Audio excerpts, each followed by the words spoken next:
this is an iHeart podcast. Time for a sofa upgrade? Visit WashableSofas.com and discover Anabay, where designer style meets budget-friendly prices, with sofas starting at $699. Anabay brings you the ultimate in furniture innovation with a modular design that allows you to rearrange your space effortlessly. Perfect for both small and large spaces, Anabay is the only machine-washable sofa inside and out. Say goodbye to stains and messes with liquid and stain-resistant fabrics that make cleaning easy. Liquid simply slides right off. Designed for custom comfort, our high-resilience foam lets you choose between a sink-in feel or a supportive memory foam blend. Plus, our pet-friendly, stain-resistant fabrics ensure your sofa stays beautiful for years. Don't compromise quality for price. Visit WashableSofas.com to upgrade your living space today with no-risk returns and a 30-day money-back guarantee. Get up to 60% off plus free shipping and free returns. Shop now at WashableSofas.com. Offers are subject to change and certain restrictions may apply. People ask us all the time how we can save the next generation. We've got our show, and the info is an antidote, but we also have a couple books coming out, Clay. That's right, and you can pre-order both of them right now and be book nerds just like us. You'll laugh, you'll nod, and you'll get smarter, too. Mine's called Balls, How Trump, Young Men, and Sports Saved America. And mine is Manufacturing Delusion, How the Left Uses Brainwashing, Indoctrination, and Propaganda Against You. Both are great reads. One might even say they would make fabulous gifts. Indeed. So do us a solid and pre-order yours on Amazon today. Welcome, everybody. Tuesday edition of the Clay Travis and Buck Sexton Show. We are racked and stacked. A lot to talk to you about today. Breaking down all the news for you. Trump at the United Nations.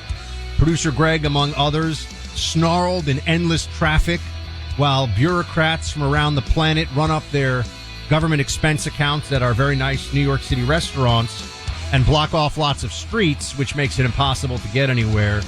If we're going to have the UN on U.S. soil, which I don't really think we should have it in, like, I don't know, Wilmington or Omaha or you name it. It should not be in New York City because it makes everything a mess for the 8 million people who actually live there for the 2 weeks it's there. I know Omaha listeners, we have a robust audience there. You're yelling at me. Absolutely not. Okay, well, maybe Wilmington. I don't know how many Wilmington listeners we have, but it should be in some place. Clay, there's a reason that so many countries have these capitals that they've set up to be the capital. This is true, which is originally true of Washington, D.C., but it's true in a lot of countries more recently, whether it's Brasilia in Brazil or Islamabad, because they want to put all the government infrastructure there, and it's just easier.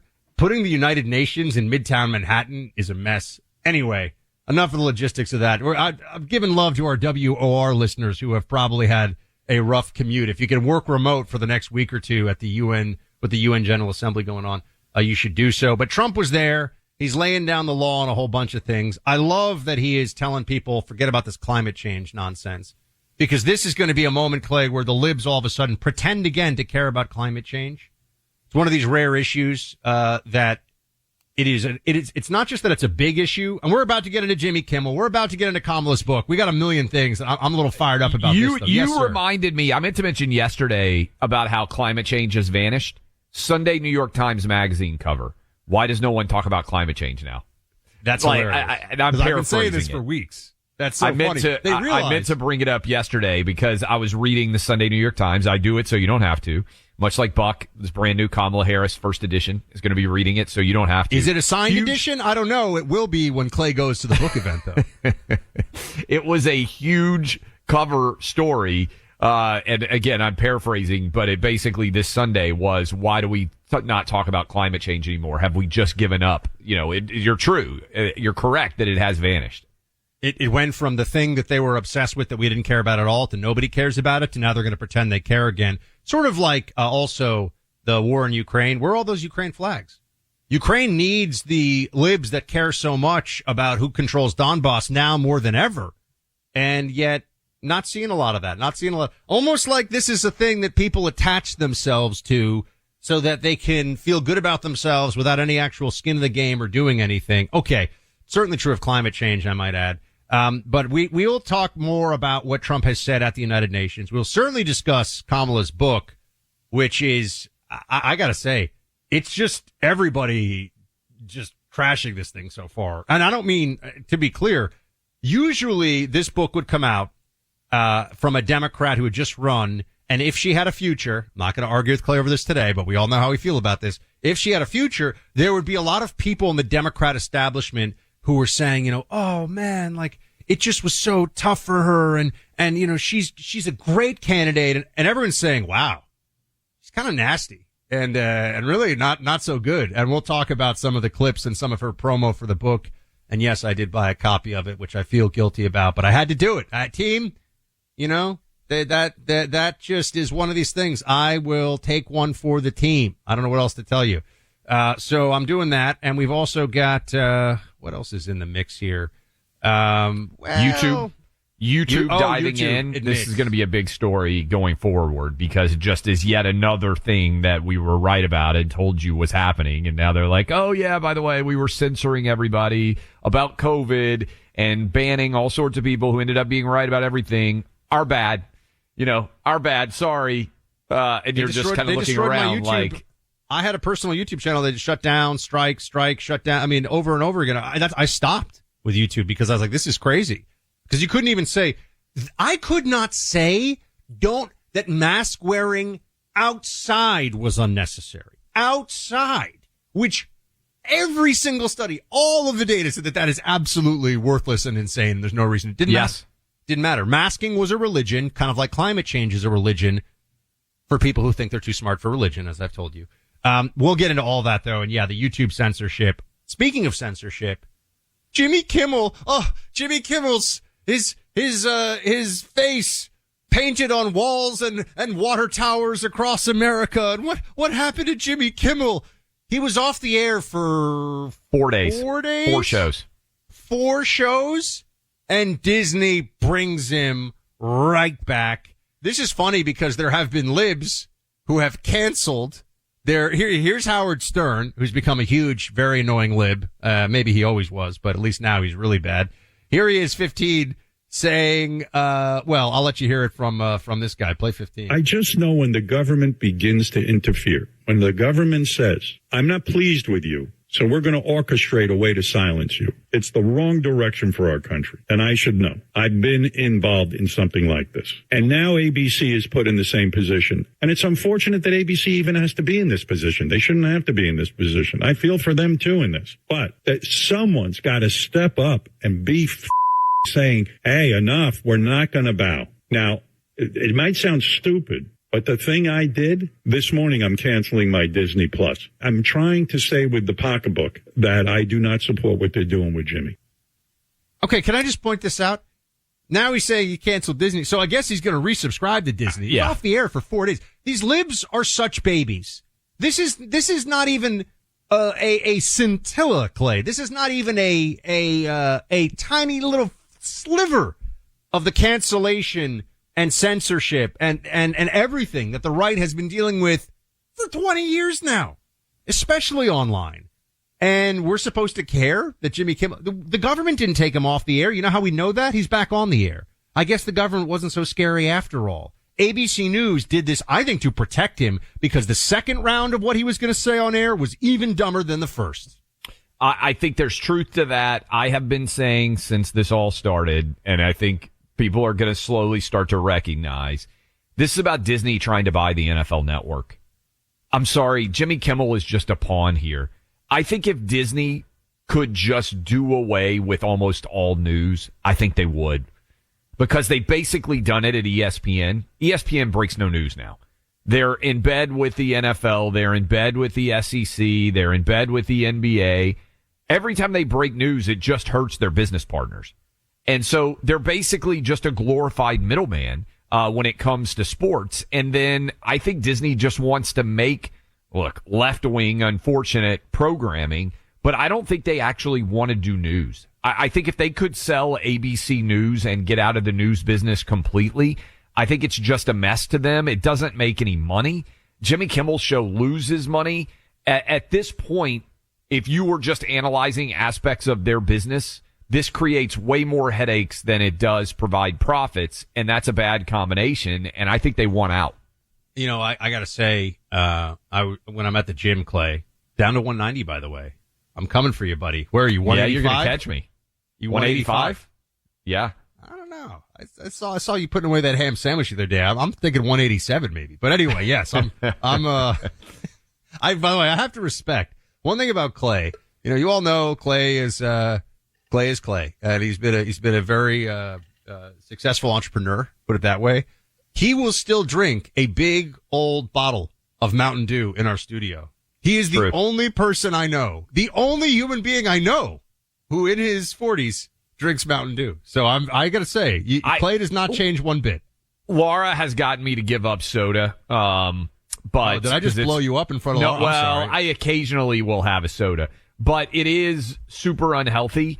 I get ripped all the time for the clothes that I wear, for the food choices that I make. I really haven't changed very much since I was like 18, for better or worse. So when it comes to what I wear, or what I eat, and so I would just say, back to the Kimmel thing for a second, because I was saying when I go to the gym and I've gotten down 190 now, whenever I see the screen, it's always sports in my gym. They don't allow Fox News. Only sports are on all day. They don't have any news, to be fair, really. Maybe CNN's on sometimes. I got to talk to them about that. But I see what the headlines are, and it's never news about sports. It's always just people having inane discussions, like, is so-and-so, and I know you know all these people and their backgrounds. I mean, the people they're talking about, but it's always, is so-and-so's new coaching contract like too much or just about right? And then you have adults sitting around talking. I'm like, who cares? Like, what is this? You're talking about someone else's coaching pay, and they'll have 4 people at a table, and I can just see, because it's all scrolling with the text. I'm like, I cannot believe there are adults having this conversation, and this is like a thing that they're doing on this show. Who cares? But I have even noticed that it's not sports reporting anymore. Yes, they're not breaking news about the sports industry. It's like, who's better? You know, it's all versions of who's better, LeBron or Jordan. It's all, you know, I take this side, you take that side of inane argument at ESPN. And I think it's just because you're right about how they really just want to be a middleman broadcasting of live sports with a lot of chatter in between. The worst thing for them would be to blow up one of their franchise properties because they do a story that knocks a really good, talented player out of being able to be on television for them, because it costs them money. Speaking of being on television, I now have an FS1 show where I sit around and talk about all the inane sports things that airs at 6 p.m. Eastern. I didn't even know that. I got to watch at the gym now. Every Wednesday, if you're working out at 6 p.m. FS1, you'll just see me. This is actually pretty funny. It's just me sitting and making sports arguments. I don't have anybody that I'm debating. It's just me in my own head. Laura today, this is 100% true. We're taping it. We tape it a day early. She said, what time are you taping? And I was like, oh, maybe she wants to come up, pay attention, see the, sports arguments. And I was like, 2:30. And she said, okay. And I was like, you got something going on? She was like, no, I just want to make sure that we have someone putting makeup on you because, and I was like, well, I've been doing television for a long time. I don't ever wear makeup unless I'm in a studio. And she was like, yeah, but this one, they really kind of zoom in on you. This is all 100% true. And I was like, so you're telling me I have to wear She was like, yeah, I think you have to wear makeup. So, this is, I will be made up. But I usually am never in makeup for any hit. But Laura was like, no, the camera's too HD. They're too close. They really zoom in on you. You need to have makeup on. She's just looking out for you. Someone's got to tell you the hard truths, Clay. And Laura's ready. She's ready for it. I will say this. Jimmy Kimmel back on the air. We both said this was going to happen, so yes. we knew this was going to happen. I pointed out immediately when this happened, I said, guys, it's an indefinite suspension. That does not mean, and even the White House was saying, oh, he's been canceled. His show has been canceled. No, it hasn't. He's back on the air. Very curious to see if I don't think my guess is there won't really be any shift in the ratings. But to me, Clay, more than anything else, this just goes to show you libs have no idea what actual censorship and being shut down is because they don't experience it. And the moment that they can even make a fake argument, in my opinion, this was always ABC was always driving this shit. It was not the Trump administration that was at the helm here. And the fact that they tried to make this argument so quickly and so vociferously just goes to show you they're a bunch of crybabies, and they just want different rules for us and different rules for them. And unfortunately, they still have it at ABC. One wrinkle here that is not being talked about very much, but is still in play. Nexstar and Sinclair are not carrying it. So, for instance, in Nashville, my ABC affiliate, I won't be able to watch the Jimmy Kimmel Show. And many of you out there that have either a Sinclair or Nexstar affiliate, you wouldn't know unless you put your television on at 11:30 p.m. Eastern, 10:30 Central.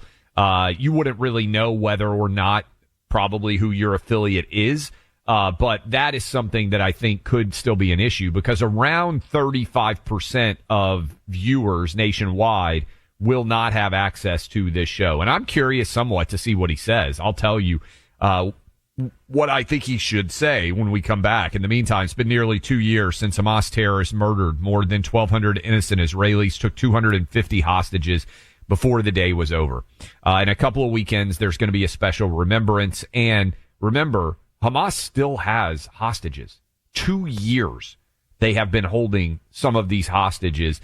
This weekend, as we get ready, a couple of weekends from now, Flags of Fellowship is going to be going on. Organized by the International Fellowship of Christians and Jews. Date is Sunday, October 5th. Just a couple of weeks away. Millions of Americans will plant an Israeli flag in honor and solidarity with the victims of October 7th, 2023, and their grieving families. To learn how you can join the Flags of Fellowship movement, visit the fellowship online at ifcj.org. Stand up for Israel and join the movement. That's ifcj.org. Saving America, one thought at a time. Clay Travis and Buck Sexton. Find them on the free iHeartRadio app or wherever you get your podcast. Tired of spills and stains on your sofa? WashableSofas.com has your back.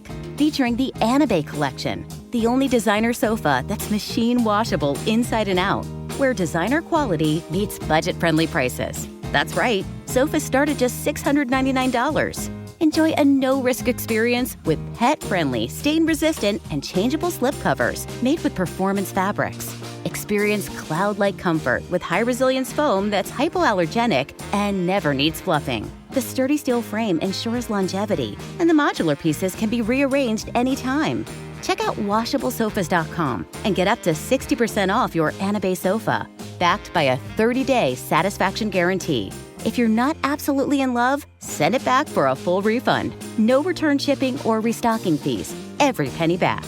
Upgrade now at WashableSofas.com. Offers are subject to change, and certain restrictions may apply. Hey there, I'm Mary Catherine Ham. And I'm Carol Markowitz. We've been in political media for a long time. Long enough to know that it's gotten, well, a little insane. That's why we started Normally, a podcast for people who are over the hysteria and just want clarity. We talk about the issues that actually matter to the country, without panic, without yelling, and with a healthy dose of humor. We don't take ourselves too seriously, but we do take the truth seriously. So if you're into common sense, sanity, and some occasional sass, you're our kind of people. Catch new episodes of Normally every Tuesday and Thursday on the iHeartRadio app, Apple Podcasts, or wherever you listen.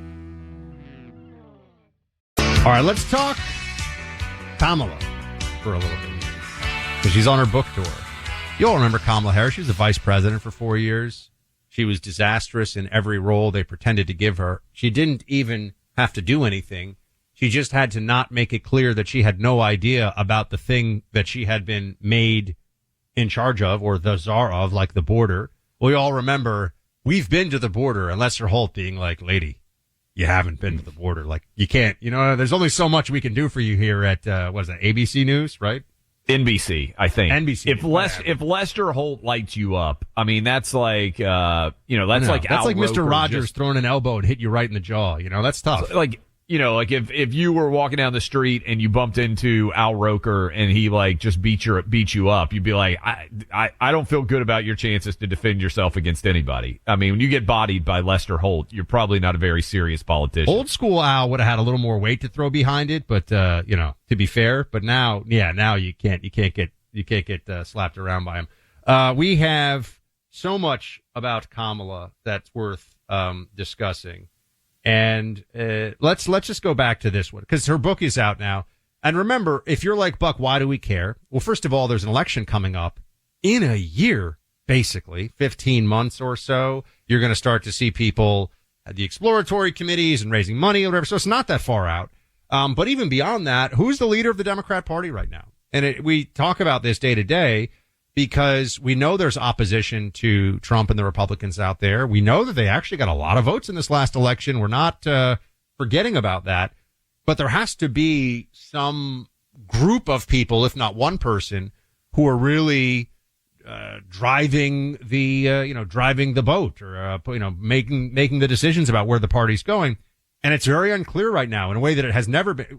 We have lived, Clay, right, through the era of Clintons, Obamas, Biden's a little bit, but there have been these names in politics. Like, we all knew who the top Democrats were, more or less, for the last 20 years, who the big names were. And, there was a little period where you had some, John Kerry was making a play for it, right? And there have been some others. But now we don't know. And it's worth noting that they don't know either. And it's fun to watch the scramble. Here on The View, trying to push her book, and I'm sure she wants to sell a lot of copies because Kamala wants to make money. The View host, Sunny Hostin, who I am told reliably, by the way, Clay, from a source very close to the show, is incredibly hostile to both staff and fellow panelists on that show. Does that surprise you at all? Nope. But I was just told that recently. I cannot divulge sources, but she is the story I am told is she is a nightmare to deal with for everybody on that show and set. So all the we love each other stuff is nonsense. It's if you had to pick one who is impossible, it's her. I think by far. I don't even think there would be a close second. Look, I think that Whoopi Goldberg and Joy Behar often say and make moronic arguments, but they are, to be fair, comedians in background.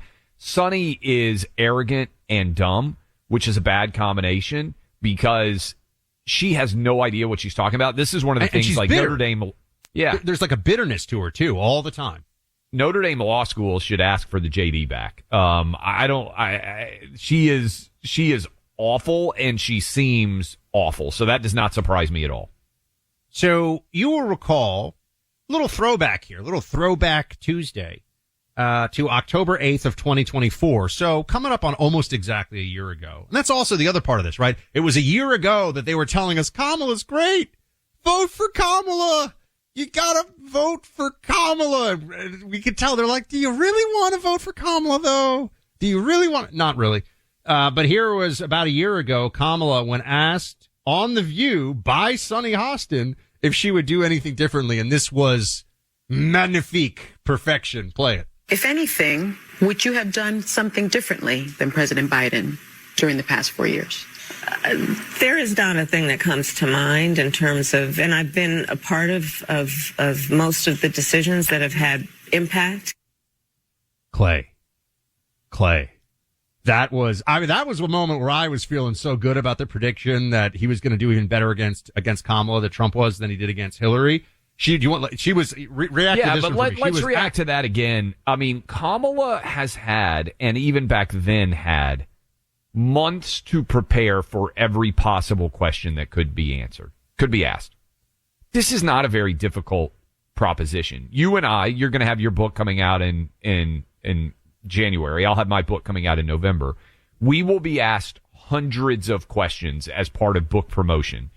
And we will have had no preparation. We'll have no whiteboarding. We'll have no team that sits around and just sketches out what our answers to questions should be. Because we're not morons. This was an inevitable and totally expected question that she bungled. And then she's talking about it now. She's promoting. She went back on for the first time. And I don't even know what the conversation was, but we've got audio of Sunny Hostin following 34. Up. Play it. I asked you if there was anything you would have done differently than President Biden during the past 4 years. And you said, quote, there is not a thing that comes to mind, end quote. You write you had no idea. You just pulled the pin on a hand grenade. Mm-hmm. In the moment, I knew. Mm-hmm. The Trump campaign weaponized your answer against you, my question. And some, including James Carville and Jake Tapper, point to that answer as a turning point in your candidacy. Do you think that moment tipped the election? No. Good, because Sonny doesn't want to take the blame. Okay, can I point something out, Clay? Just in the lack of logic that even Sonny Hostin in that one little moment shows us. She knows that it's a horrible answer herself. She said that. She knew right away, oh my God, Kamala's answer is absolutely atrocious. But then she goes to, and Republicans weaponized meaning like they took it out of context, they were unfair? No. If you knew it was a moronic answer, Sonny, everybody knew it was a moronic answer. They didn't weaponize her answer. They just used her answer. Yes. Yeah, she weaponized the answer by being a moron. But I jotted down on my little yellow notepad, weaponized your answer, which you just hit. Second part there that I also jotted down. Everybody laughed because they know that Sonny Hostin is not there to actually do journalism.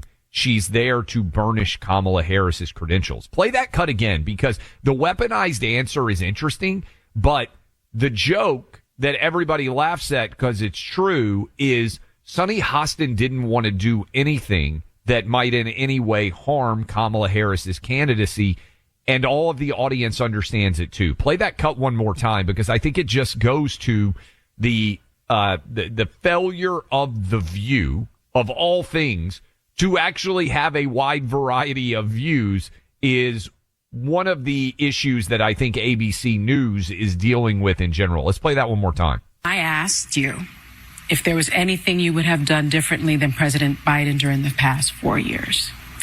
And you said, quote, there is not a thing that comes to mind, end quote. You write you had no idea. You just pulled the pin on a hand grenade. In the moment, I knew. The Trump campaign weaponized your answer against you, my question. And some, including James Carville and Jake Tapper, point to that answer as a turning point in your candidacy. Do you think that moment tipped the election? No. Good, because Sonny doesn't want to take the blame. I don't think it. Yeah, I don't think it tipped the election. I just think it was solidifying. I think, Clay, if anything, that was a straw that broke the camel's back situation. I don't think that it was. It's not like everybody thought Kamala was great, and then she said that, and they said, "Whoa, where did that come from?" It was, "Oh my God, she's as dumb and unprepared as we thought she was this whole time." And even people who maybe were open to "I'll vote either way" had to see that and say, "This is preposterous."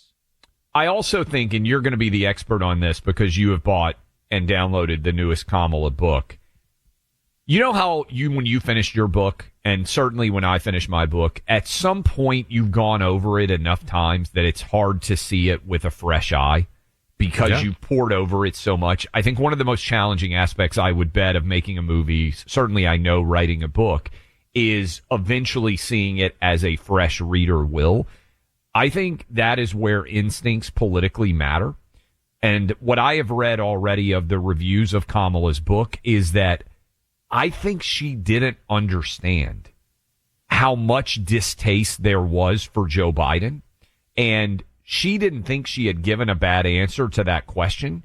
And her advisors might not have realized it was a bad answer either, because they're so close to the Biden administration that they've lost perspective on how it looks to the larger voting public. And they thought she needed to ally herself with Biden because he was popular enough that she couldn't show any distinction between herself and him. She should have, if she were a skilled politician, she would have known that the single biggest vulnerability the Democrats had in this last election was the 10 million people who poured into the country via illegal and fraudulent means. And if she had said, if she was a skilled politician, she would have said something, in my opinion, Clay, like, Joe Biden, we had so many victories and I don't want to, forget about those, but I would say that given the realities of the complexities of our immigration system, we needed to have that reform done earlier to make sure that only, the legitimate asylum seekers and the best and the brightest, blah, blah, blah. And that's what we'll do in my next term is to figure out how we're only getting or how we are getting, not only getting, great immigrants from all over the world. By the way, this audience is not going to like that answer, but that's an answer that could have worked. That's the point. Instead, she just said nonsense. I don't even think the answer is that hard if you are a decent politician. I think the answer to that question is Joe Biden did a lot of things. We took over an economy in disaster because of the awful leadership. I'm answering it as if I were Kamala. The awful leadership of Donald Trump, who failed to lead us well during COVID. We took over a dumpster fire. First thing we had to do was put the fire out. I understand that people feel like they haven't seen the results of the work we've done yet. That's what I'm here to do. We've put the fire out. We're put America back on its feet, and we are working towards getting things infinitely better. So there are a lot of things that I think we both could have done better. I think we did a much better job than Trump, and I know we're going to do a much better job in the next 4 years. Look, that's me off the cuff answering that question. And that's a great non-answer. That's a great non-answer answer, but that's all she had to do. Right? Is Correct. Say something like, we've done great things. We're going to do more great things. You don't say, I can't think of anything, because that Correct. makes you seem like an empty vessel. Not only that, it actually makes you endorse every decision that has been made, as opposed to saying, again, I would pivot and attack Trump in that answer. He's so bad we took over a dumpster fire. The first thing you have to do is put out the fire, and it takes a while for the results of the work we're doing. I'm a younger version of Joe Biden. I'm going to do a better job connecting with the American public going forward, but I think we've put the country on great footing. Any answer like that, it vanishes. Nobody pays attention to it. Look, I'll say this, and people will get mad at me, but that's okay, because you all know that it's true. Whatever you may think of Sarah Palin, the answer with Katie Couric was it was when someone asks you, what do you read? You say something. You say something. You don't say things like I read things, basically, or, or what do you mean by that, right? Now, you could say that's unfair. No one is, I've trashed Katie Couric more than probably anybody else on the right these days. I mean, I still think that the fact that she got as far as she did in her career, she's just a ruthless mediocrity. But I'm just saying that was a bad answer from Sarah Palin. So you can't do that. You can't have the non-answer to the question that's an obvious question you should be ready for, because even passers-by in politics pick up on that and go, oh, that wasn't good. And your job is to do two things as president: make decisions and communicate. That's really it. Now, there are complexities associated with it. If you can't answer basic questions, your job as a communicator, let's leave aside the fact that I think Kamala would have been an awful decision maker too. But if you can't even communicate answers to basic questions, then you're in real trouble. Trump is an elite communicator. I think he's making really good decisions too. But those are the two jobs of the president. And if you can't do both at a high level, you're going to fail. And Biden was awful at everything. He would have done better going full Costanza Buck and just taking the opposite of every choice he made. The country would have been better off. I want to talk to you about the Preborn network of clinics for a moment. Preborn is saving lives day in and day out. Here's what they're doing. They're standing athwart the wave of abortions that are happening every day in this country and saying, hold on, let's save as many lives as possible by giving love and support and consideration to all of these women going into preborn clinics who have a crisis with their pregnancy. They don't know what to do. They feel alone. Preborn is there to help them, give them assistance, and offer a free ultrasound to introduce that mother to her baby. And once that happens, that moment so often changes everything, and the choice for life is made. Over 350,000 babies have been saved by Preborn's life-giving work. And for so many mothers, this means they have a little boy or a little girl in this world today, and their families are growing in love because Preborn was there for them, and you supported Preborn. For just $28 a month, you can help Preborn save a life right now. $28, that's the price of an ultrasound that you'd be donating to a mother in crisis with a little baby in the womb. Dial pound 250 and say the keyword baby. That's pound 250, say the keyword baby, or go to preborn.com/buck. That's preborn.com/BUCK. Patriots, radio hosts, a couple of regular guys. Clay Travis and Buck Sexton. Find them on the free iHeartRadio app or wherever you get your podcasts. Welcome back in, Clay Travis, Buck Sexton Show. Okay, this is something that is significant that I think actually ties in quite a bit with the Jimmy Kimmel story. So Jimmy Kimmel is going to be back on air, much of the nation, but not if you have a Nexstar or a Sinclair affiliate carrying your ABC station. I have a Nexstar affiliate here in Nashville, so I will not get Jimmy Kimmel's show tonight. Some of you will, some of you will not. It will return. I'm sure we'll be talking about what he will say there. But there has been a massive outpouring of attention on Jimmy Kimmel not having his show.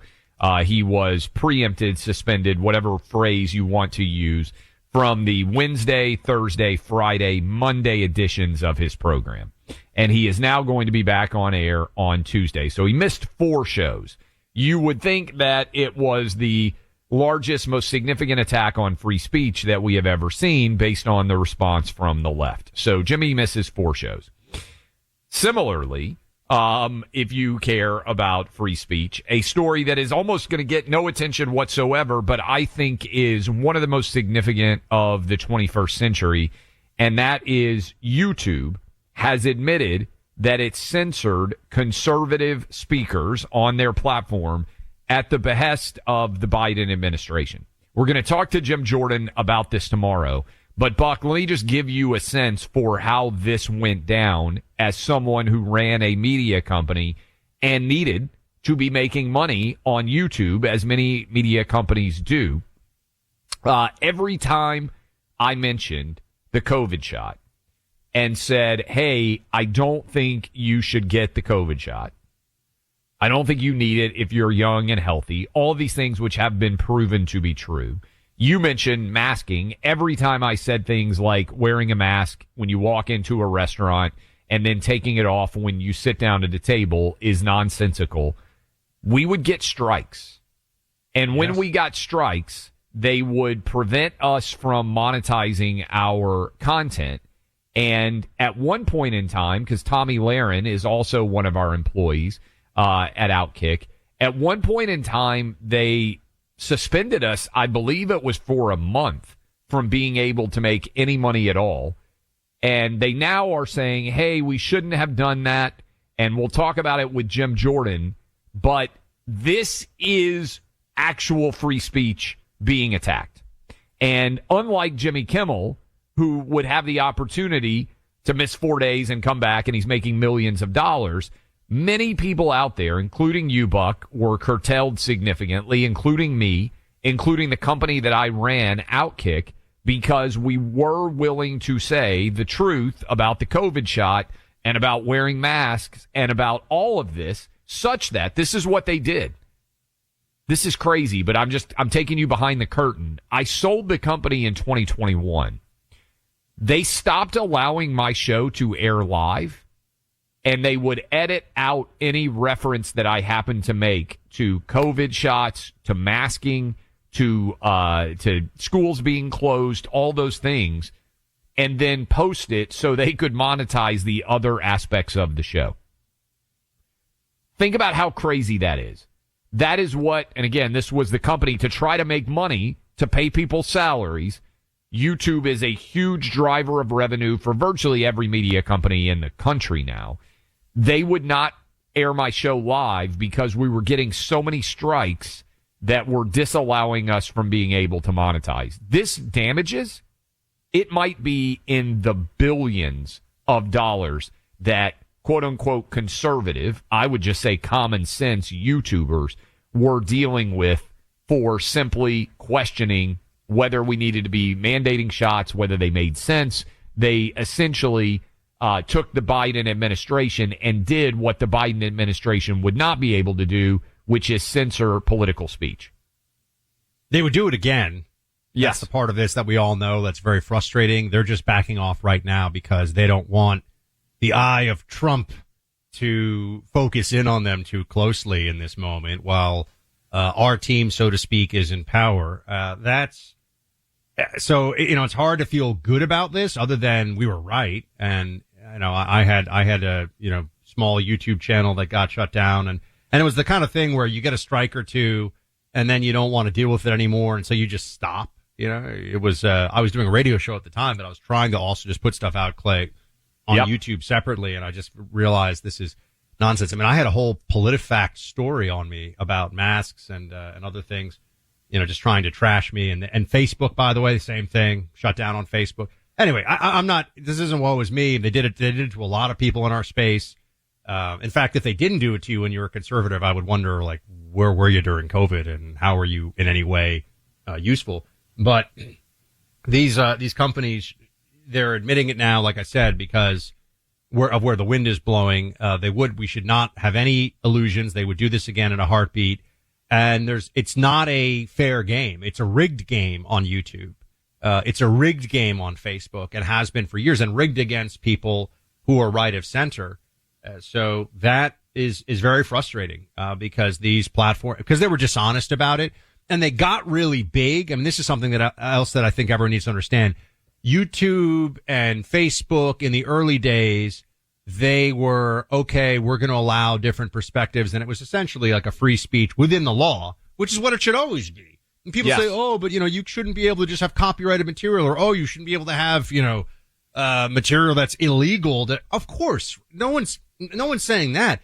This is about, I don't like the content. I'm going to block the audience from seeing it and artificially shut it down, which is what they did. And they did it for purely partisan purposes. They should be ashamed. They're not ashamed. I'll point this out to you. They don't care. They're just doing what's smart for them right now. But for a lot of us, man, this is a reminder of what we're up against and the kind of stuff that they were pulling, and everything we said that they were doing was true. This show, YouTube refused to allow us to post our Rand Paul interview because of his commentary on COVID. A sitting U.S. senator and an MD, a medical doctor and a senator, would not let us put it on the internet. Running for re-election. When in theory, whatever you think about Rand Paul, you should want every single aspect of his political views to be as widely distributed as possible. They took down our interview with President Trump from Bedminster. YouTube. Yep. Now, I want all of you to go subscribe to YouTube Clay and Buck right now, but I guarantee you we are still minimized in distribution and algorithmic success, because this is the problem. The ghosts in the machine linger for a long time afterwards. Once you're in YouTube jail, you can basically never get out. That's the issue. Once they decide that you're on the naughty list, you don't get, because it's all about the algorithmic showing of shows to people so you can get more subscribers and so that your own audience can see it. When they decide that they're going to limit your reach, you're done. They put you in jail. Here, by the way, is what the House Judiciary Committee and Jim Jordan put out, just specifically so you know. The Biden administration, Google admitted the following to the House Judiciary Committee. 1, the Biden administration pressured Google to censor Americans and remove content that did not violate YouTube's policies. 2, the Biden administration's censorship pressure was, quote, unacceptable and wrong. 3, public debate should never come at the expense of relying authorities. 4, the company will never use third-party fact checkers. And Europe's censorship laws targeting American companies and threatening American speech, including the removal of lawful content. And again, we'll talk with Jim Jordan about this tomorrow. But this is crazy. We talked about it on this program. Some of you will remember it. But sitting United States Senator Rand Paul, interviewed on this program, not allowed to be posted on YouTube. President Trump, when we sat down with him at Bedminster and interviewed him, they would not allow us to post that entire interview. The Rand Paul issue as well had to do with COVID and Fauci. Rand Paul is a practicing medical doctor. Yes. He is an actual MD and a U.S. senator, and they didn't let us post the interview on YouTube because it went against their communist guidelines. I mean, the absurdity. Right? I mean, they went full Beijing on us with this stuff and just decided what could and couldn't be said. And, it really, YouTube showed us who they are. I mean, I don't know, look, I know I said that and I said, well, subscribe to our YouTube channel. We'll use all the tools at our disposal to get the message out as far as we can, as fast as we can while we have them. So, and I make no apologies for that, to be clear. So yeah, we want to build up a YouTube presence now while we can, as long as we can, because we believe in what we say and we think people need to hear it. But is there trust? Is there trust that has been built with these entities? That can only be done over time. That can only happen if they allow us to build up the audience that we know we can have. We have millions of radio listeners, Clay. We're gonna, we've been shadow banned on YouTube for a long time. Now they're telling us it's gone. Well, now let's see if it's gone. I would also point out, you will probably not hear a word from anybody who has been screaming about Jimmy Kimmel's free speech actually discussing Google admitting that YouTube, which Google owns YouTube, that the Biden administration pressured Google/YouTube to restrict a lot of videos out there and cost conservative media companies hundreds of millions of dollars and maybe billions. And my concern is what you just laid out, Buck. Yeah, they're doing this when Trump is in office now. Is that going to change whenever we have a Democrat back in the White House? Probably. And this is where this matters. The Supreme Court whiffed on this one. The Supreme Court had this case, and it was, I think, one of the most important First Amendment cases that they have had in my life. The Biden administration on Facebook, on YouTube, all over the internet, these social media companies, they restricted speech by a third party.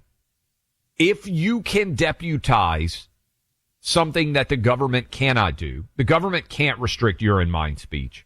If the government does it through a third party, then they're just deputizing someone else to do what they could not do. That's exactly what happened during COVID. And there was an opportunity. Yeah, one of the worst Supreme Court decisions, I think. It was 6-3, one of the worst Supreme Court decisions we have seen in a long time. And if I went back and read through the decision, Clay, I scanned through it quickly. I don't have enough time to read the whole thing again, but I went through just to remind myself of it. And it was a lot of, but can you really prove that Biden pushed them? And can you really prove there was a harm? And can you really tell me they won't do this again or they will do this again? And it's like, well, nothing is certain, guys, but I think it's pretty clear what happened here. Yeah, they did these things. I mean, Jen Psaki threatened the companies from the White House press briefing, and all of the emails illustrate what they were doing. The fact that this was not an opportunity, that the Supreme Court didn't take this opportunity to say stridently, this is unacceptable and we're not going to stand for it. I think it's a failure of this current Supreme Court. I think it's their biggest whiff so far. Amy Coney Barrett and Roberts let you down, Clay? That's not the first or the last time, unfortunately. Sadly, and this goes to, I don't think they understand the internet that well. And I don't mean that as a huge insult. Most 70-something-year-old people and most 60-something-year-old people don't really understand how the internet works. I think I understand pretty well how the internet works. I don't understand admiralty law very well. It's hard to be an expert on everything. They whiffed here, though. Yeah, well, it is the public square now because it is so much faster and more powerful than printing out a pamphlet and handing it out to people in the town square. Online is the town square now. If you don't have free speech online, you don't have it meaningfully anywhere. And that's that's what I think they don't really grasp. They still think like, well, Thomas Paine and his pamphlets, it's like Thomas Paine would be all over the internet if he were around today. All right. It would be a very different world he'd be operating in. Look, it's steak night over at the Sextons. We got some New York strips, bone-in New York strip, I might add, which a lot of people believe adds a little extra flavor with that bone-in, courtesy of our friends at Good Ranchers. I love Good Ranchers night over here. We have a few of them every month because I get a box from Good Ranchers delivered. Delicious steaks, all American ranchers, all American farms. Also chicken, pork. They've got gluten-free chicken nuggets for you if you want. They've got Wagyu burgers. I love this company. I eat their stuff all the time. Carrie and I are eating it tonight. It's going to be absolutely delicious.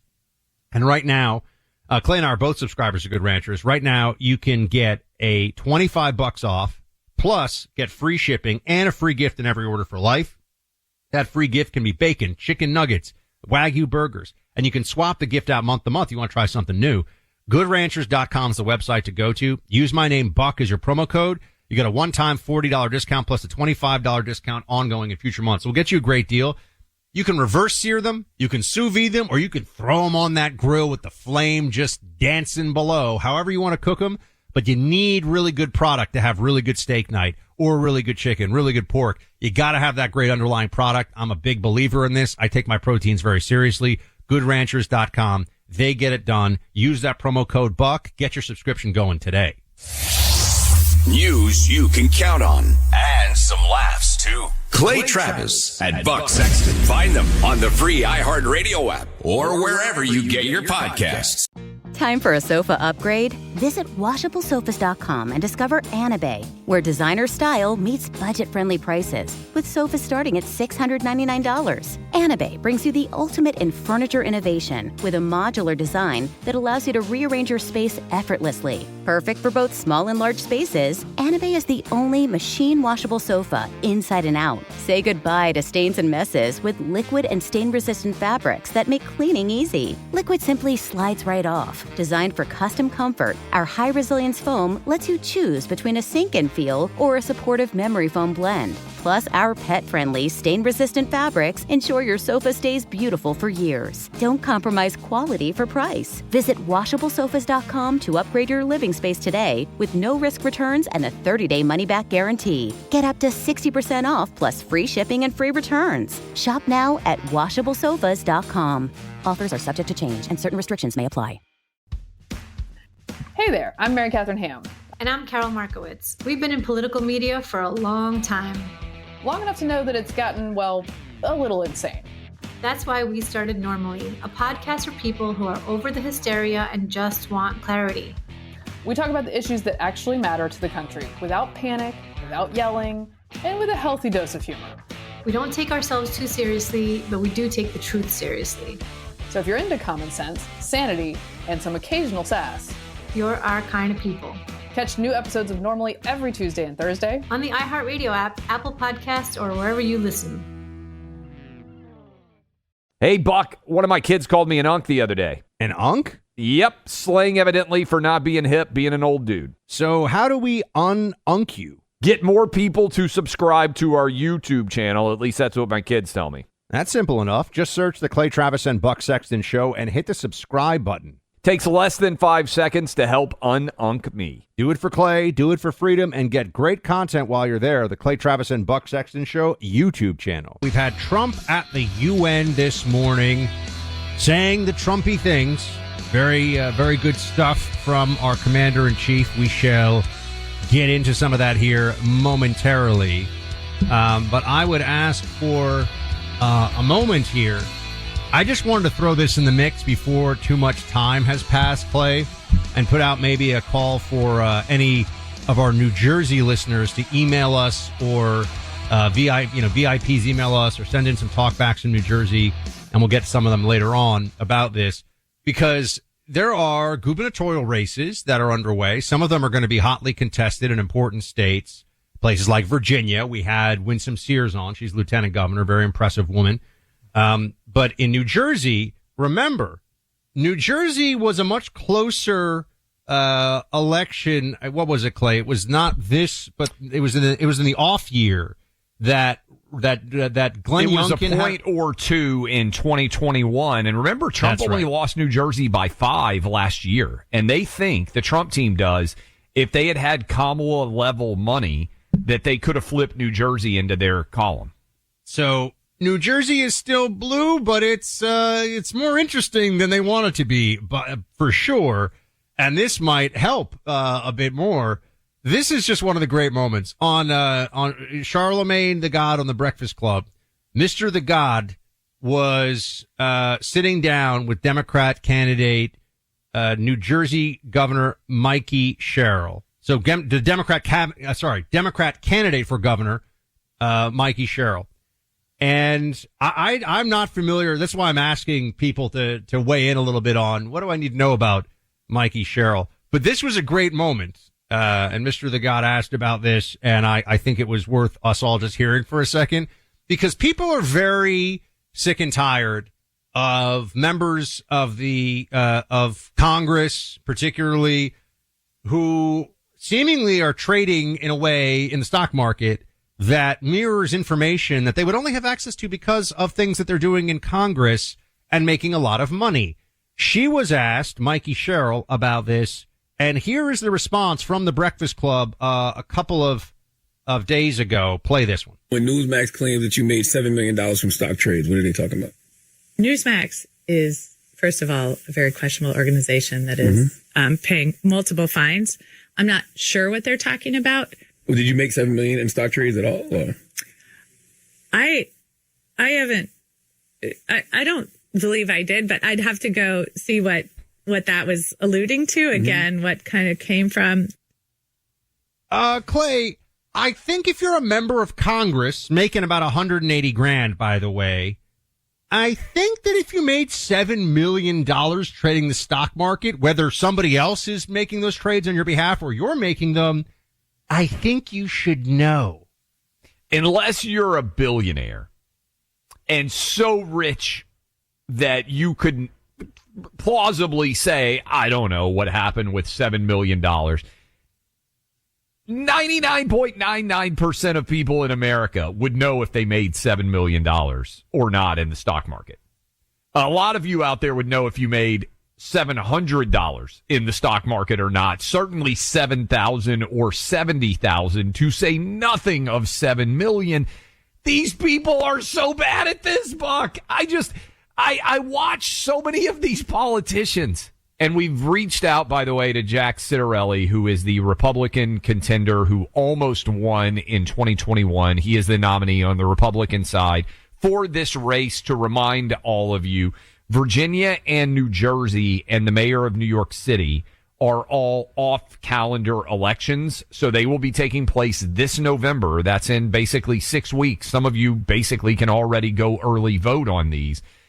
I mean, credit to Charlemagne the God, who is of the left, I think, but is kind of pointing out, hey, $7 million. Can you follow up and just kind of tell us what happened here? All right, I've got some stats and numbers to throw into the mix here. Cheryl makes, I said 174 grand as New Jersey's 11th congressional district rep. So remember, they have financial disclosures, everybody. So we can know it's public record, how much money these individuals have within a range, but you have some sense of it, right? So in 2019, she reported total assets between 730 and I'm just going to abbreviate the numbers here, but 730,000 and $4.3 million. Now that's a huge range, by the way. Yes. That includes your house. You know, to anybody listening, the difference in being worth 700 grand on paper and being worth 4 million on paper, feels like a lot. But anyway, that's where she was. But Clay, in her most recent disclosure form, she's worth more like 12 million. Yeah, this is tough to explain. And so you say to yourself, wait a second. She's making 174. It's not like she had some huge trust fund, because we would know that from the financial disclosure forms previously. So somehow she has, and Jack Citarelli has come out and hammered her on this. Somehow, while a member of Congress sitting on the Armed Services Committee, who allegedly has a fondness for trading, Clay, in defense stocks, just saying, interesting, she has gone from being worth, let's call it a couple $1 million to put it in the middle, to being worth about $12 million. I mean, she could be worth as much as $4 million there. Even still, that would be a tripling of her net worth while making 180 grand a year. Now, sometimes spouses make the money, which can also sometimes be suspect, right? Because they'll say, well, this is not the money that I'm making. This is my spouse. I think this is what happened with, and I don't even know who her spouse is now, but Ilhan Omar. He's an investment banker, so his compensation may be a significant part of this. But Clay, she was fined for failing to disclose stock sales in 2021. Well, this is where it gets very shady. Okay, correct me if I'm wrong on this, because this seems like something that shouldn't be allowed. You basically cannot prosecute elected officials like congressmen and senators for insider trading, correct? Because they get all sorts of information that is not public, and then they're allowed to trade on it. And this is where it gets super shady. This is like the Nancy Pelosi situation. The spouse oftentimes is the person who's actually trading on this, and they are able to monetize this in a way that is hyper shady. Remember, if you look at Nancy Pelosi's trading record for stocks, she's somehow better than Warren Buffett at buying and selling stocks. There's a Nancy tracker out there where you can look at all the moves Pelosi makes because they have to disclose it. I don't understand why it isn't basic required for everybody out there to put their holdings in a trust and just use that. Let me give you an example, Buck. Most of my money after I sold Outkick that is not in real estate is in S&P 500 index funds. That is, I just buy the 500 largest companies in America. 90% of the time, the S&P 500 outperforms experts. I am not, by and large, buying and selling very many stocks. Now, there's no restriction on me buying and selling very many stocks in the first place, but I would say about 5% of my stock assets are in physical stocks that I control, and about 95% is effectively in S&P 500 index funds. I don't understand why it isn't standard for everybody, Democrat, Republican, Independent, who is elected to Congress, to put their assets, their 401k, their individual stocks, just put it into a index fund and say, I'm not going to buy and sell individual stocks while I'm a representative of the United States Congress. What am I missing here? To me, that seems like it should be standard for everyone out there. And if they're arguing otherwise, I think it's highly suspect for people to be trading hundreds of times in a year. And remember what happened during COVID, because I haven't forgotten this. Remember when they got the briefings about how dangerous COVID was going to be and what was going to happen? And a ton of congressmen and women immediately sold all their stocks before the stock market started to decline. They got access to information that you and I didn't have access to about what was going to happen in terms of shutdowns. The stock market plummeted. And a lot of congressmen and women sold before the stock market collapsed and then bought at bottoms and made a ton of money off information that's not public. I don't know what I'm missing here. This candidate, I think, is lying. I think she has likely benefited off inside information.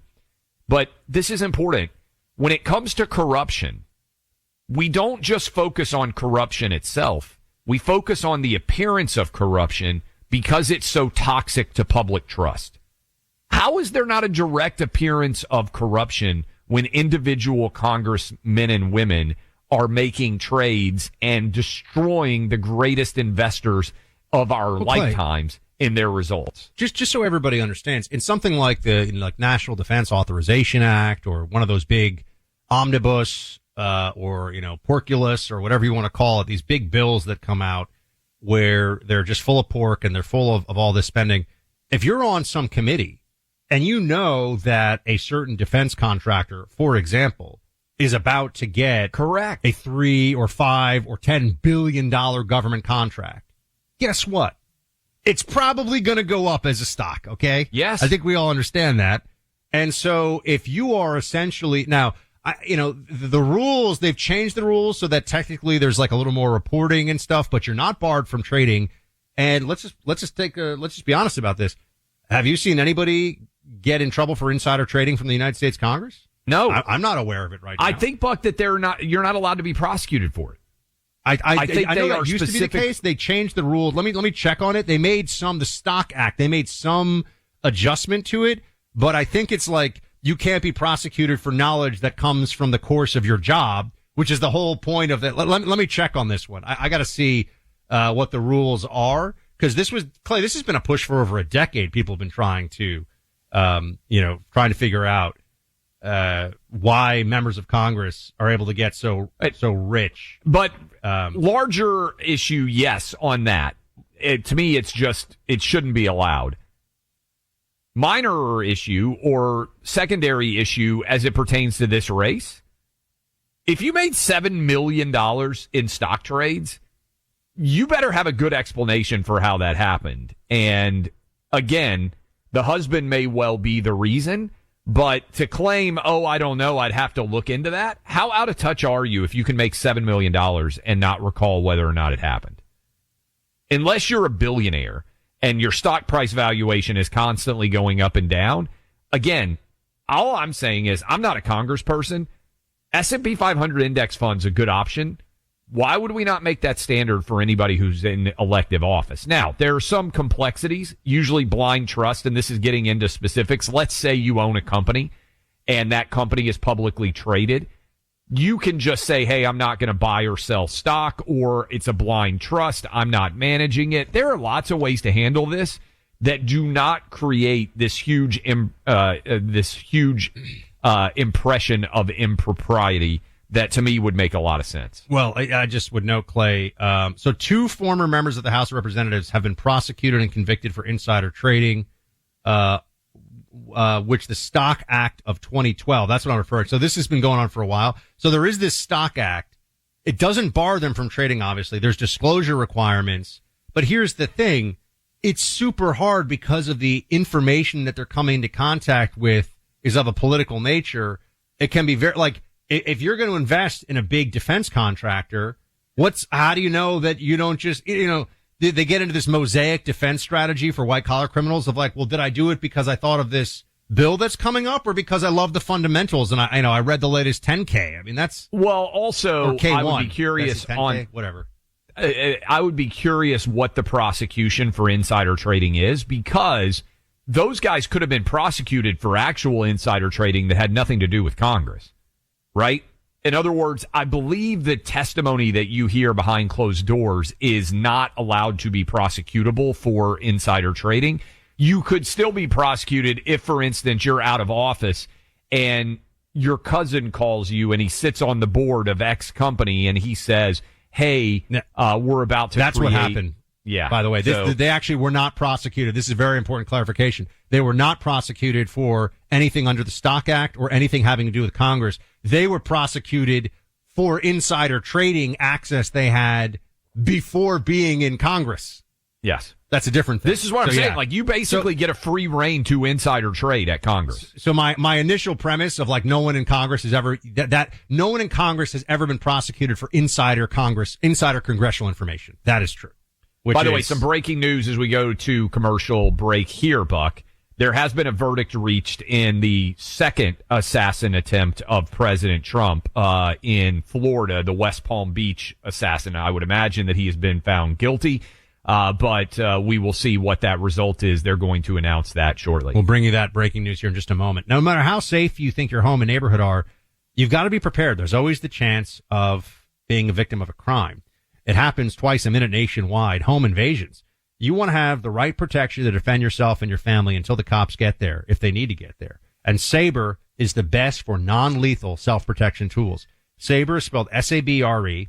The website to go to is sabreradio.com. So that's S-A-B-R-E radio.com. Start with their pepper spray projectile launcher pack. They've got that all ready to go for you up at the website. That's where I would begin your journey here with Sabre. These pepper projectile launchers, they're shaped like a pistol or a rifle, and they are very effective. It depends which one you buy, but very effective in keeping the bad guys at bay. And remember, this is a non-lethal option. So for a lot of you who have firearms in your home, this is a force escalation contingency where you can use non-lethal first. All right, so that would be my choice because it's just a lot easier that way if you can. But that's something that I think you should really consider. And some people just prefer only non-lethal options.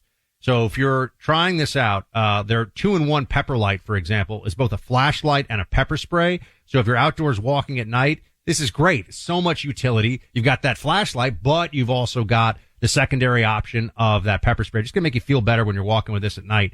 Sabre is the #1 pepper spray brand trusted by law enforcement. So go online to sabreradio.com. You'll save 15% there. SABRE radio.com, or call this number 844-824-SAFE. Clay Travis and Buck Sexton. Mic drops that never sounded so good. Find them on the free iHeartRadio app or wherever you get your podcasts. Let's be real. Life happens. Kids spill. Pets shed. And accidents are inevitable. Find a sofa that can keep up at washablesofas.com. Starting at just $699. Our sofas are fully machine washable inside and out, so you can say goodbye to stains and hello to worry-free living. Made with liquid and stain-resistant fabrics, they're kid-proof, pet-friendly, and built for everyday life. Plus, changeable fabric covers let you refresh your sofa whenever you want. Need flexibility? Our modular design lets you rearrange your sofa anytime to fit your space, whether it's a growing family room or a cozy apartment. Plus, they're earth-friendly and trusted by over 200,000 happy customers. It's time to upgrade to a stress-free, mess-proof sofa. Visit WashableSofas.com today and save. That's WashableSofas.com. Offers are subject to change and certain restrictions may apply. This is an iHeart podcast.